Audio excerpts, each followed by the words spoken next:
तोला नहीं सकन त तोर पेट के पीला ला देखबो। जब जोगी जी से निपट नहीं पाए तो उन्हें कौन मिला? अमित जोगी मिला। एफआईआर हो गई, जेल भी मैं रहा, इसलिए नहीं कि मुझे बेल नहीं मिली। जिस व्यक्ति की हत्या की गई, जिंदगी में मिलना तो दूर, मैंने उस व्यक्ति का नाम तक, मुकदमे में जो एक गवाही मेरे खिलाफ थी, हमारे पार्टी की तरफ से लोकसभा चुनाव भी लड़े, जो वो 4 पन्ने की गवाही मेरे खिलाफ दे के गया, उसकी तो लाइफ बना दी लोगों ने।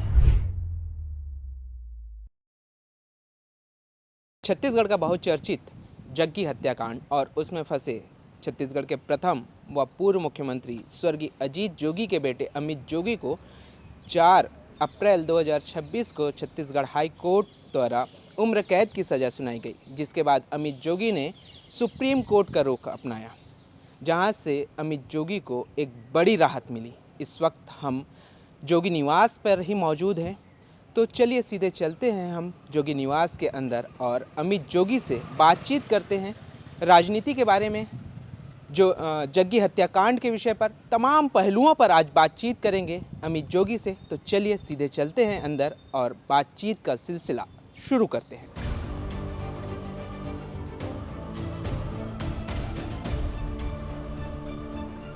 इस वक्त हमारे साथ जेसीसी जे के प्रदेश अध्यक्ष अमित जोगी जी मौजूद हैं, सीधे उनसे बातचीत करते हैं। सर, शुरुआत में शुरू से करना चाहूँगा, 1 नवंबर सन 2000 जब छत्तीसगढ़ राज्य का गठन हुआ, उस वक्त जो बागडोर है छत्तीसगढ़ की, वो आपके पिता स्वर्गीय अजीत जोगी जी को दी गई। कैसा माहौल था आपके घर का, और छत्तीसगढ़ की जनता ने उन्हें किस रूप में स्वीकारा? कि बहुत पुरानी बात है, पर बात पुरानी है, याद अभी भी ताज़ी है। उस समय नए राज्य का गठन हुआ था और तब का छत्तीसगढ़ और आज के छत्तीसगढ़ में ज़मीन आसमान का अंतर है। मुझे याद है जिस दिन पिताजी ने शपथ ली, हम लोग जो घर मुख्यमंत्री जी के लिए बनाया गया था, उसमें मेरे पिताजी को रहने की कोई इच्छा नहीं थी। एक भावनात्मक लगाव था।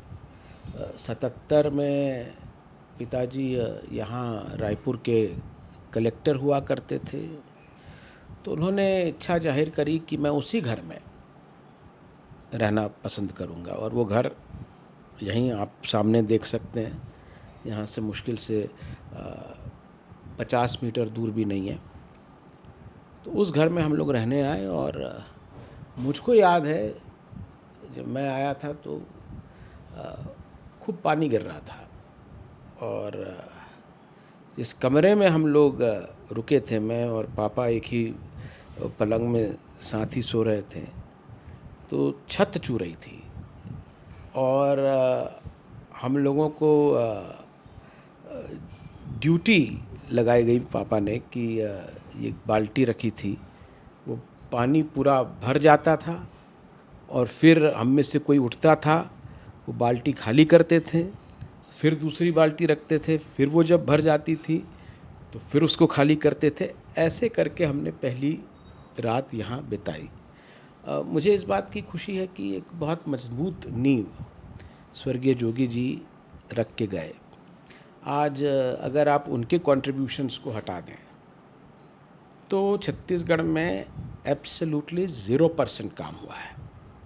नई राजधानी किसने उसकी नींव रखी?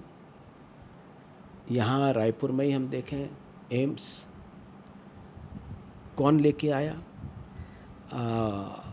अभी हमारे कुछ स्टूडेंट्स आए HNLU में पढ़ते हैं, किसने बनाया? एक बहुत मजबूत नींव रखकर पापा गए। आज जो पूरे प्रदेश में धान खरीदी हो रही है, छत्तीसगढ़ बनने के पहले पूरे देश में कहीं नहीं होती थी। कर्जा लेकर उन्होंने हमारे किसानों का धान खरीदना शुरू किया, बाद में उसको दूसरे राज्यों में लागू किया गया। गांव में हर गांव में मितानिन बनाई। उसको भारत सरकार ने फिर ऑल इंडिया प्रोजेक्ट के रूप में आशा वर्कर्स नियुक्त किए पूरे देश के हर कोने कोने में, गांव में। तो एक बहुत बड़े वो स्वप्न दृष्टा थे, विजनरी थे। और विजन तो कई लोगों के पास रहता है, उनमें वो पूरी काबिलियत थी, एडमिनिस्ट्रेटिव एक्सपीरियंस था। एक ही जीवन काल में मेरा जो व्यक्तिगत मानना है कि इस देश में केवल 3 ही पद होते हैं जिसकी कोई वैल्यू होती है, डीएम, सीएम और पीएम। और एक ही जीवन काल में एक गरीब घर का लड़का इन 3 में से 2 पद पे तो रह लिया। Collector, DM, all India record आज भी कायम है, उनसे ज़्यादा लंबा कलेक्टर का कार्यकाल किसी और व्यक्ति का भारत के इतिहास में आज तक नहीं हुआ है। और सीएम भी वो रह लिए और प्रथम मुख्यमंत्री रहे। तो उन्होंने एक अपने जीवन काल में बहुत कुछ पाया, पर सबसे ज़्यादा जो उनको खुशी थी, जो प्रसन्नता थी, वो इस बात की थी कि लोगों ने, छत्तीसगढ़ के गरीब लोगों ने उन्हें बहुत प्यार दिया। लेकिन 2003 का चुनाव शायद आपने भी देखा, ऐसा क्या हुआ कि 2003 में सत्ता उनके हाथ से गई? क्या बहुत एक ही कारण है, कोई और कारण हो ही नहीं सकता। जो हम लोग अभी बात कर रहे हैं ईवीएम में झोलझाल है। पहली बार ईवीएम छत्तीसगढ़ में 2003 के चुनाव में इंट्रोड्यूस हुई। पहली बार पूरे भारतवर्ष में ही ईवीएम 2003 के चुनाव में इंट्रोड्यूस हुई। और उसके पहले जितने भी चुनाव हुए, बस्तर में कभी भी 50% से ज़्यादा वोट नहीं गिरा। लेकिन 2003 के चुनाव में, ईवीएम के चुनाव में 90% वोटिंग हुई। और पूरे बस्तर इलाके में जो ट्राइबल बेल्ट था, हमारा स्ट्रॉन्ग बेल्ट था, वहाँ पे सफाया हो गया। और जो लोग मान रहे थे, जितना भी चुनाव विश्लेषण हुआ था उस समय, जो माना जा रहा था कि मैदानी इलाकों में हम पीछे रह जाएंगे, रायपुर से हम पीछे रहेंगे, बिलासपुर से पीछे रहेंगे, दुर्ग से पीछे रहेंगे, जांजगीर से पीछे रहेंगे, रायगढ़ से पीछे रहेंगे, जो मैदानी इलाका है। ठीक उल्टा हुआ, मैदानी इलाके में हम एक तरफा जीते। और जो आदिवासी इलाका है, जो हमारा गढ़ था, वहां पे नक्सलवाद का बहाना बनाकर भारत सरकार ने, लाल कृष्ण आडवाणी जी ने 157 सीआरपीएफ की कंपनियां भेजी। पूरे कश्मीर में जब चुनाव होता है 120 कंपनियां जाती हैं, पर 2003 के चुनाव में केवल बस्तर की 12 विधानसभाओं में 157 सीआरपीएफ की कंपनियां भेजी गई थी चुनाव कराने। और नतीजा ये हुआ कि जिस इलाके में 50% से ज़्यादा वोट नहीं पड़ता था, वहाँ 90-99% वोटिंग हुआ। वो चुनाव हम छत्तीसगढ़ के लोगों ने नहीं हराया, ईवीएम ने हराया। अभी नक्सलवाद का मुद्दा उठा है तो एक सवाल यहाँ पास, बीजेपी कह रही है कि छत्तीसगढ़ अब नक्सल मुक्त हो गया, बस्तर नक्सल मुक्त हो गया। किस तरीके से क्या वाकई? बहुत अच्छी बात है, नक्सल मुक्त हुआ है, पर नक्सल मुक्त एक तरफ हुआ और दूसरी तरफ अडानी युक्त हो गया। नक्सलवाद को क्यों खत्म किया गया? अडानीवाद लागू करने के लिए। वहां की जितनी खदानें हैं सब अडानी को दे दी गई और खदानों से वो माल निकाल पाए, इसलिए युद्ध स्तर पे नक्सलवाद को खत्म किया गया। एक सवाल जिसका हमारे दर्शक भी बेसब्री से इंतज़ार कर रहे हैं, 2003 का वह जग्गी हत्याकांड, अमित जोगी की कैसे इसमें एंट्री हुई? और 2026 में अभी हाई कोर्ट से भी निर्णय आता है कि अमित जोगी जो हैं आरोपी हैं, उन्हें आजीवन कारावास की सज़ा हो। इसके बाद आप सुप्रीम कोर्ट गए, लंबी लड़ाई लड़े, अभी आपको सुप्रीम कोर्ट से राहत मिली। कैसे आखिरकार अमित जोगी की इस पर एंट्री हुई? कौन सा हाई कोर्ट का फैसला? फैसला तब होता जब मुझे सुना जाता। बिना सुनवाई, सजा। ये किस देश का कानून है? छत्तीसगढ़ में भारतवर्ष का कानून लागू है? नहीं है। 12,000 पन्ने की चार्जशीट मुझको दी गई 23 साल बाद, और 23 घंटे में सजा सुना दी गई। आखिरकार लेकिन एंट्री कैसे हुई थी आपकी इस पूरे केस में, इस पूरे प्रकरण में? हमने तो सुना कि आप उस वक्त अमेरिका में रहते थे। तोला नहीं सकन त तोर पेट के पिलाला देखबो। जब जोगी जी से निपट नहीं पाए तो उन्हें कौन मिला? अमित जोगी मिला, एक सॉफ्ट टारगेट। जिस व्यक्ति की हत्या की गई, जिंदगी में मिलना तो दूर, मैंने उस व्यक्ति का नाम तक नहीं सुना था, पर एफआईआर हो गई। एफआईआर हो गई। जेल भी मैं रहा, इसलिए नहीं कि मुझे बेल नहीं मिली, इसलिए कि कोई जज मुझे सुनने को तैयार ही नहीं हुआ। बोलते रहे कि हम तो इनके पारिवारिक मित्र हैं, कोई बोला हम तो इनके पिताजी के द्वारा नियुक्त किए गए हैं। ओडिशा से अल्टीमेटली किसी जज को भेजा गया, उन्होंने मुझे सुना, जमानत मिली, मुकदमा हुआ, मुकदमा चला। मुकदमे में जो एक गवाही मेरे खिलाफ थी, उसको न केवल कोर्ट ने गलत माना, बल्कि उस गवाह के खिलाफ सेक्शन 194 में झूठी गवाही देने के आरोप में उसको दोषी पाया। उस पर कानूनी कार्रवाई किसी व्यक्ति ने नहीं, जज ने की। और वो व्यक्ति कहां है? ऑस्ट्रेलिया में। जो वो 4 पन्ने की गवाही मेरे खिलाफ दे के गया, उसकी तो लाइफ बना दी लोगों ने। और मैं, जैसा कि आपने कहा, अमेरिकन सिटीजन था। 77 में मेरा जन्म हुआ, अमेरिकी नागरिक था। 2004 दिसंबर तक मैं अमेरिकी नागरिक रहा। 2004 दिसंबर में जब ये घटना घट गई थी, एफआईआर हो गया था, सीबीआई हो गई थी, तब मैंने अमेरिकी नागरिकता अपनी त्यागी और इंडियन सिटीजनशिप ली। कौन है? कोई और आप बताइए जिसने ये किया। अगर मैं दोषी होता तो जैसे ये क्या नाम है, नीरव मोदी, विजय मल्ल्या, वो तो अमेरिकन सिटीजन नहीं थे, लंदन के सिटीजन नहीं थे, पर भग गए। मैं तो वहाँ का रिकग्नाइज रजिस्टर्ड सिटीजन था, अमेरिकन नागरिक था। भागना तो दूर, मैंने उस नागरिकता को त्यागा और इंडियन बना। और ठीक इंडियन बनने के 3 महीने बाद नागरिकता का ऐसा स्वागत किया गया केंद्रीय कारावास रायपुर में। अगर मैं गिल्टी होता तो क्या मैं अमेरिकन सिटीजनशिप अपनी छोड़ता? और अगर मुझको मान लीजिए कुछ करना भी होता तो मैं एक ऐसे व्यक्ति को असैसिनेट करवाता जिसका नाम भी मैं नहीं सुना।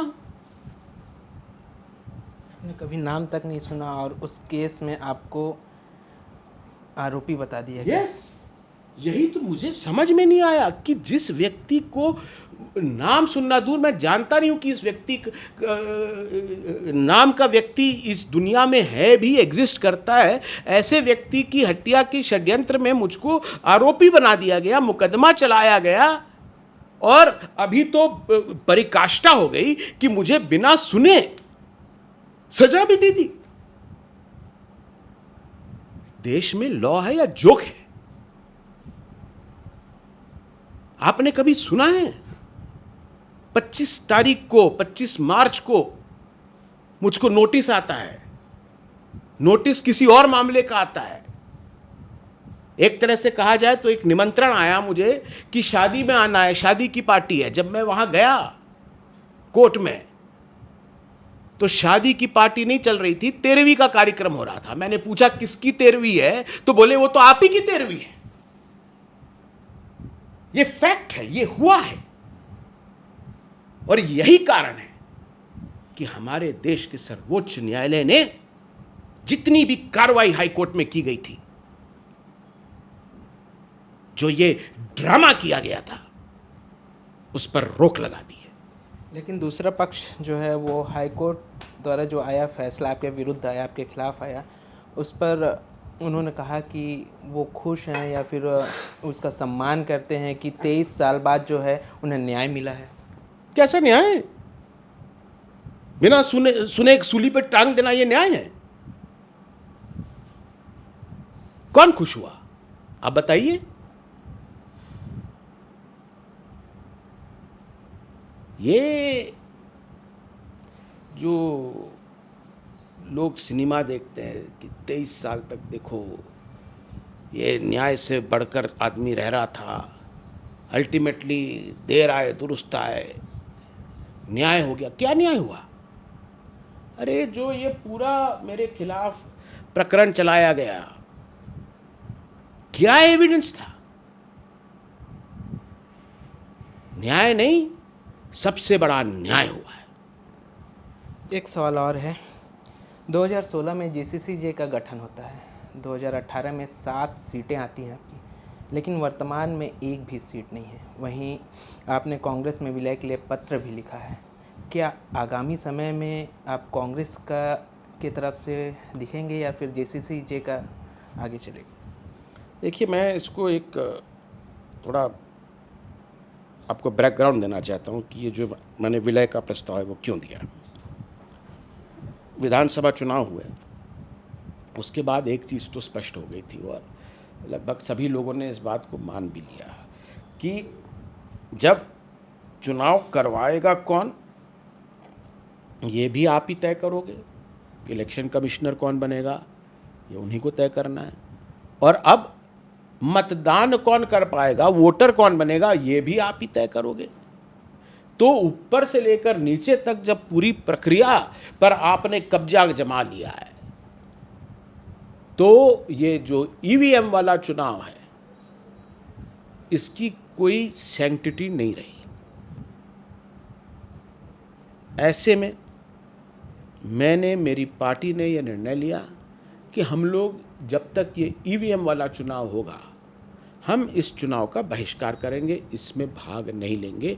और मैं तो केवल एक पार्टी का अध्यक्ष हूँ, हमारे देश में 42 पार्टीज़ हैं, रिकग्नाइज्ड पॉलिटिकल पार्टीज़।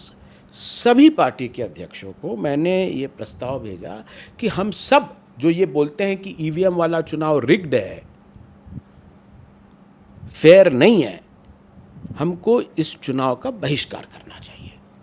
पर चलिए, अगर आप बहिष्कार नहीं कर रहे हो, उस पर भाग ले रहे हो और फिर निर्णय आता है आप हार जाते हैं और फिर बोलते हैं कि इसमें तो गड़बड़ी हुई है, तो कोई आपकी बात को फिर विश्वास नहीं करेगा। तो ये एक कारण था कि जब उसके बाद लोकसभा का चुनाव हुआ, उसके बाद नगरीय निकाय के चुनाव हुए, त्रिस्तरीय पंचायती राज के चुनाव हुए हमारे छत्तीसगढ़ में, मैंने चुनाव का बहिष्कार किया, पर साथ ही साथ लोगों से ये निवेदन किया कि भाई इसमें आप कांग्रेस पार्टी का पूरा समर्थन करें। लेकिन जो विधानसभा चुनाव हुए छत्तीसगढ़ में पिछले समय में, उस समय अमित जोगी का नाम जो है बीजेपी से जोड़ा जा रहा था। कहा जा रहा था कि बीजेपी की बी पार्टी जो है वो अमित जोगी है। कहा क्या जा रहा था, एक तरह से था ही। मेरा जो उस समय उद्देश्य था कि मुझको जो भूपेश बघेल जी की कांग्रेस सरकार है उसको दोबारा छत्तीसगढ़ में आने से रोकना है। उसके कारण जग जाहिर है, अगर वो दोबारा आते मेरा क्या हास्य करते। 5 साल इन लोगों ने एक दूसरे पे जरूर आरोप प्रत्यारोप लगाए, लेकिन मेरे साथ क्या किया? मेरी जो जाति का प्रमाण पत्र था ठीक चुनाव के दिन निरस्त कर दिया। केवल एक पॉलिटिशियन को, एक ही नेता को जेल भेजा, वो भी अमित जोगी को। उस समय उनके कार्यकाल में भी मैं जेल गया। तो बड़ा क्लियर था कि जिस व्यक्ति ने मेरी पॉलिटिकल और सोशल मुझको नुकसान पहुंचाया है उसकी तो सरकार नहीं बनने देना है। और चाणक्य ने, उनका जो पहला सिद्धांत है, अर्थशास्त्र पढ़ेंगे कि मेरे दुश्मन का दुश्मन मेरा दोस्त। इनका दुश्मन भारतीय जनता पार्टी थी, मेरे दुश्मन का दुश्मन मेरा दोस्त बन गया। इसमें कोई वो इफ एंड बट नहीं है। पर उसके बाद मुझको जो ग्लानि हुई है, आज जो सरकार छत्तीसगढ़ में बैठी है, मुझे नहीं मालूम कौन मुख्यमंत्री है, कौन मंत्री है, क्योंकि इनके पास कोई पावर नहीं है। पावर जो है ये गुजरात के 4 लोगों के पास है, वही चला रहे हैं छत्तीसगढ़। किसके पास है सर पावर? वो 4 लोगों का नाम लिया तभी तो बिना सुनवाई सजा पाया। आप फिर बोल रहे हो कि वो उनका 4 लोगों का नाम लो। कोई नहीं लेता उनका नाम, मैं ही ले रहा हूं। अडानी अंबानी, कहीं 2 नाम तो ये नहीं। अरे तो 4 लोग हैं गुजरात के, और कौन है? अंबानी जी का चलिए यहाँ छत्तीसगढ़ में अभी डायरेक्टली कोई इन्वॉल्वमेंट नहीं है, पर अडानी, मैंने तो बोला छत्तीसगढ़ चाहे कांग्रेस की सरकार रही हो चाहे भारतीय जनता पार्टी की सरकार रही हो, एक ही काम दोनों सरकारों ने किया, छत्तीसगढ़ को अडानीगढ़ बनाने का काम किया। ये मैंने बोला और आज भी बोल रहा हूं, यही काम हो रहा है। बालको में अभी घटना घटी है, न जाने कितने हमारे मजदूर शहीद हो गए। कोई अब जाके कुछ कमेटियां बनाई है, जाके वो इन्वेस्टिगेट कर रहे हैं। पर बालको के खिलाफ कौन गया था? जब ये घटना नहीं घटी थी तब भी मैं ही बालको के खिलाफ लड़ाई लड़ रहा था। अभी ये धर्मांतरण का कानून लेके आए, कौन गया था राजभवन उसको जलाने के लिए? राजभवन के सामने मैंने उस असंवैधानिक कानून को, अब ये सरकार का काम है तय करना कि मैं इसको मानूं या उसको मानूं। उनसे परमिशन लेके मुझे अपना भगवान तय करना पड़ेगा। इस प्रकार की जो उटपटांग कानून लाए जा रहे थे, जो पूरे प्रदेश को बेचा जा रहा था, कौड़ियों के दाम इसको अडानीगढ़ बनाया जा रहा था, इन सब के खिलाफ मैंने लड़ाई लड़ी और आगे भी मैं लड़ता रहूँगा। एक अंतिम सवाल सर, आपके मित्र जो कभी आम आदमी पार्टी के एक जाने माने चेहरा हुआ करते थे, आज उन्होंने आपसे रिश्ता तोड़ करके बीजेपी का दामन थाम लिया है, किस तरीके से देखते हैं? मुझसे उम्र में बहुत छोटे हैं वो, तो मित्र तो नहीं कहूँगा, पर हाँ छोटे भाई की तरह उनको ज़रूर मैंने देखा है। और बहुत व्यक्तिगत रूप से वो बहुत नॉलेजेबल व्यक्ति हैं, कमिटेड व्यक्ति हैं। और जैसे कि मैं अपना खुद का तजुर्बा बताऊंगा, ये भारतीय जनता पार्टी के जब मैंने कहा कि हम लोग बी टीम बने हुए थे, तो उन्होंने हमको बी टीम की जगह फिर कुछ समय बाद बोला ए टीम ही बन जाओ। मुझको बोला कि आप यहाँ लोकसभा पार्टी, हमारे पार्टी की तरफ से लोकसभा चुनाव भी लड़ें। अच्छा, किसने बोला था सर, ये तो बता दीजिए थोड़ा सा। जैसे मैंने कहा, वो 4 में से किसी ने बोला होगा, अमित शाह। मैं नाम नहीं लूँगा। मैं व्यक्तिगत तौर पे सबका बहुत सम्मान करता हूँ, बहुत सम्मान करता हूँ। और मुझ जैसे नाचीज़ तुच्छ व्यक्ति को अगर उन्होंने काबिल समझा कि अपनी महान पार्टी के लिए वो बोले कि लड़ लो चुनाव, पर मैं जानता हूँ, मेरा परिवार भी जानता है, हम लोगों का जो डीएनए है वो एनडीए में फिट होगा ही नहीं। हम लोग उस कल्चर में फिट नहीं हो पाएंगे। हमारे अभी भी जो पार्टी भले हमने अलग बनाई है, पर उसमें नाम है कांग्रेस, जनता कांग्रेस। तो कांग्रेस हमारा डीएनए है, एनडीए डीएनए नहीं हो सकता।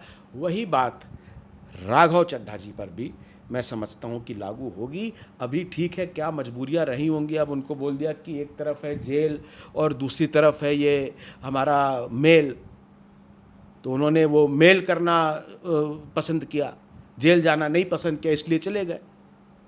और मैंने, क्योंकि शायद वो मेल मिलाप नहीं किया, तो जेल का रास्ता इख्तियार करवा रहे थे।